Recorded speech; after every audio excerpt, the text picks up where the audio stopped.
Langston Hughes is my father's third cousin. And notice I say my father's cousin. I asked my great-grandmother, you know, what do you remember about Langston Hughes? She said, oh yeah, he'd come by the house. He was a little slight boy, and he would come by. But I haven't been able to find out, and I asked my father, I said, okay, how is he related to you? He said that through his mother. So is it his mother to my great-grandmother or his mother to my great-grandfather? That's the part I can't tell. I don't know. So I went online trying to find some things. I haven't found it out. So that's why I said it's my father's third cousin. But I've read a lot of things about Langston Hughes as far as his life. I read biographies and autobiographies, but I had never looked at his poetry. And I came about this roundaboutly through some other means. And then once I got into it, I thought, wow, this is a big topic, a very big topic. 45 minutes, and I am no way, in no means form, any expert, but it's just what I delved into. And after I started looking at his poems, I thought, how is his work relevant to today, what's happening today? I looked at some of his poems, and the language seemed very archaic. It was written in 1920, 1930. But James Langston Hughes was born in 1902 in Joplin, Missouri, and he died in 1967 in New York. I started thinking about all the things he's done, and I listed, he's a poet. He was a poet, a playwright, a novelist, a lyricist, a journalist, an editor, a lecturer, an artist in residence, a social activist, a historian, and I even say a sociologist, because he had to study the world. He had to study the people he interacted with. And that's what his poems are. They're a basis of him studying society, him studying the world. His poems are made of his remembrances of his family and who he was. His parents were Carolina, or Carrie Mercer Langston. She was born in roughly 1899. And James Nathaniel Hughes, he was born in Charlestown, Indiana, which is very south near Honeyville, or right across the river in southeast Indiana. At one point, Carrie, as she preferred to be called, was married twice. So that's why Langston Hughes got the name James Nathan Hughes. Then his mother married again to Homer Clark. The history that comes in Langston Hughes' life is through his grandparents, his maternal grandparents. Her name is Mary Sampson Leary. She was born free, not a slave, in about 1836 in North Carolina. When she was 19 years old, someone tried to capture her and take her back down south as a slave, but she never was a slave. So therefore, what's akin to me is she left and went to Ohio, to Oberlin, Ohio, where I'm from. And at that time, it was Oberlin Preparatory School. So she took a few classes. While she was there, she met another gentleman. His name was Lewis Sheridan Leary.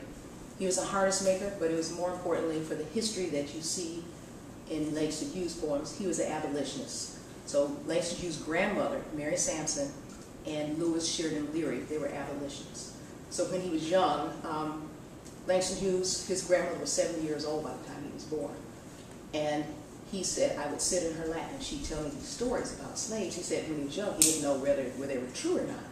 But after people have gone back and found it, yes, they really were true. Lewis Sheridan Leary, as far as history is important to Langston Hughes, was important because he knew John Brown, Harper's Ferry. One day he rode off and didn't tell his wife, Mary, I'm going to Virginia. Harper's Ferry didn't go well for him. He got shot, he was killed, and they brought his body back to Oberlin, Ohio. Mary Sampson stayed a widow for many years, almost 15 years, until another man that was an abolitionist, Charles Howard Langston, he knew of her because he worked with John Brown also, and he came to Oberlin to court her. Charles Howard Langston, Carrie's father, was important because in Oberlin there's something known as the Oberlin-Wellington Rescue. Oberlin College, or Oberlin, Ohio, is about 1 hour west of Cleveland. And then 12 miles south is another small town called Wellington. What had happened is that some people, slave revenuers, came from the north. They captured these slaves and they were going to take them back south. African Americans and Caucasians got together and they went to from Oberlin to Wellington, the 12 miles, captured them, brought them back to Oberlin, and then John Howard Langston helped them get free to Canada.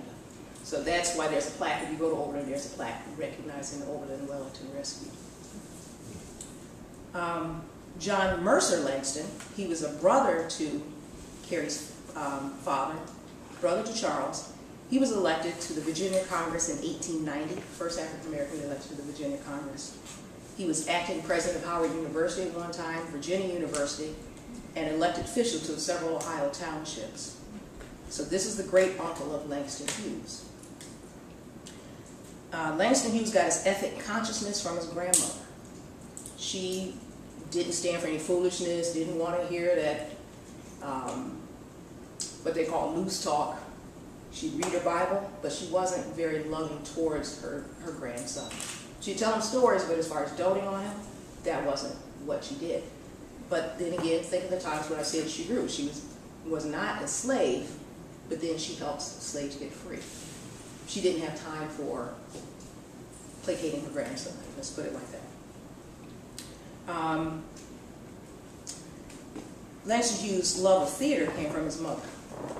The daughter was the exact opposite of her mother, where she wanted to get into the theater, but it was in late 1800s, early 1900s. It was too early for an African American to get into theater. So therefore she would travel around and always leave Langston Hughes with his grandmother.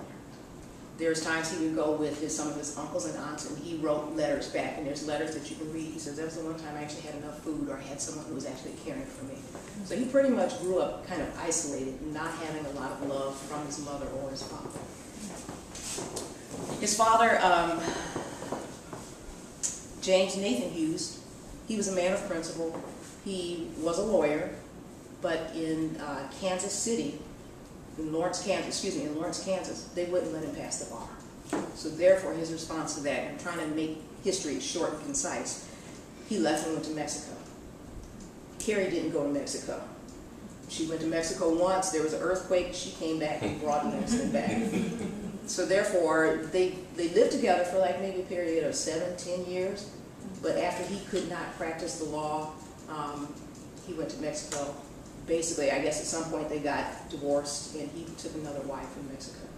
At one point, Langston Hughes did go to Mexico to visit him, but he was afraid of his father because he really didn't know him that time. He grew up with his grandmother.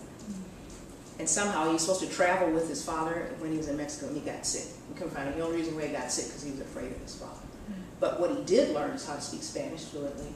He interacted with some of the people that worked at his father's home, and he also learned how to ride horses. So his father really did come into prominence in Mexico. He did have money, but he didn't like to share it with, definitely not Carrie.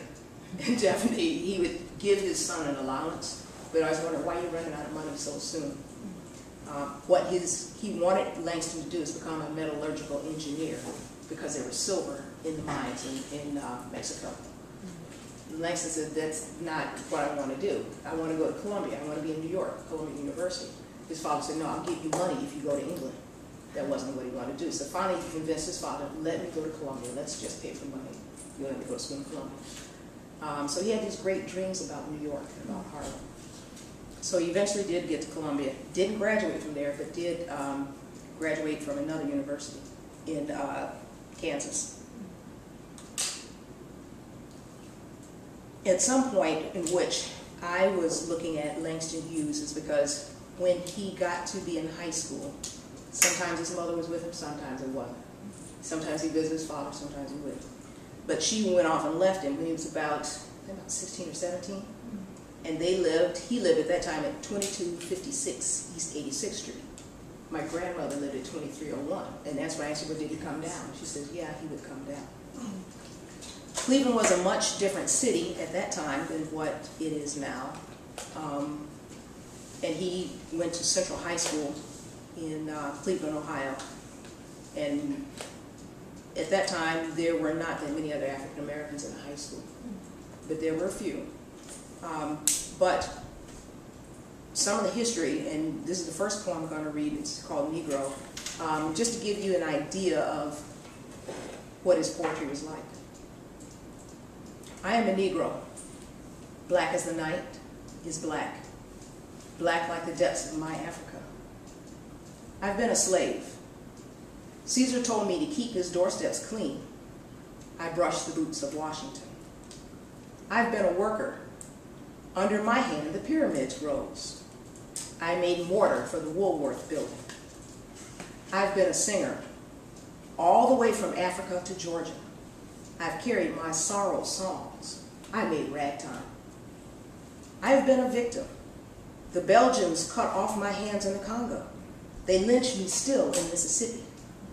I am a Negro. Black as the night is black. Black like the depths of my Africa. This is a consciousness of who he was and how he expressed who he was. And people have the expression, keeping it real. That's what he was. He wanted to express basically the African Americans he saw, the blacks he saw on the street on an everyday level. And make sure I don't get ahead of myself. Let me go back and read another poem. This is his earliest poem that he wrote when he was in high school. And as I said, there weren't many African Americans in the high school. But he made friends with everybody. When Sue wears red. When Susanna Jones wears red, her face is like an ancient cameo turned brown by the ages. Come with a blast of trumpets, Jesus. When Susanna Jones wears red, a queen from its time-dead Egyptian night walks once again. Blow trumpets, Jesus. And the beauty of Susanna Jones in red burns in my heart a love fire sharp like pain. Sweet silver trumpets, Jesus. This really was a girl that he knew. There was the one African-American girl that was in Central High School in Cleveland, and that was his poem to her. When he graduated from Central High, he did go back to Mexico to visit his father. And this was one of his earliest poems that he wrote after high school, and he wrote this on the back of an envelope on his way to Mexico. And it's one of this was published in 1923. It's called I've Known Rivers. I've known rivers. I've known rivers as ancient as the world and older than the flow of human blood in human veins. My soul has grown deep like the rivers. I bathed in the Euphrates when dawns were young. I built my hut near the Congo and it lulled me to sleep. I looked upon the Nile and raised the pyramids above it. I heard the singing of the Mississippi when Abe Lincoln went down to New Orleans. And I've seen its muddy bosom turn all golden in the sunset. I've known rivers, ancient dusky rivers. My soul has grown deep like the rivers. Can you imagine writing that and you're just graduating from high school? But I think he was a young kid with an old man's soul.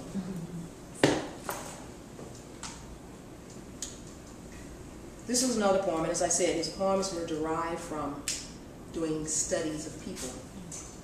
And this was a poem called Mother to Son. And it's when he was living in New York after he graduated from college. And this was the landlord. It was partially taken from his landlord that she had always encouraged him. Langston Hughes had a financially rough time for most of his life, until like the last decade of his life. But this woman encouraged him. And part of it was taken after the stoicness of his grandmother. Well, son, I tell you, life for me ain't been no crystal stairs. It's had taps in it and splinters and boards turned up and places with no carpet on the floor, just bare. But all the time, I've been climbing on. I've been reaching landings and turning corners and sometimes going in the dark where there ain't been no light. But so boy, don't you turn back. Don't you set out on them steps because it feels like it's kind of hard. Don't you fall back now. For I still going on, honey. I still climbing. And life for me ain't been no crystal stairs. I wanted to quote that poem because it's one poem that my maternal grandmother, my mother's mother, read and memorized as a child. And I told my mother, like, little did she know that her daughter was going to actually end up marrying a relative of Langston Hughes when she memorized Langston Hughes' poem. Kind of ironic for me.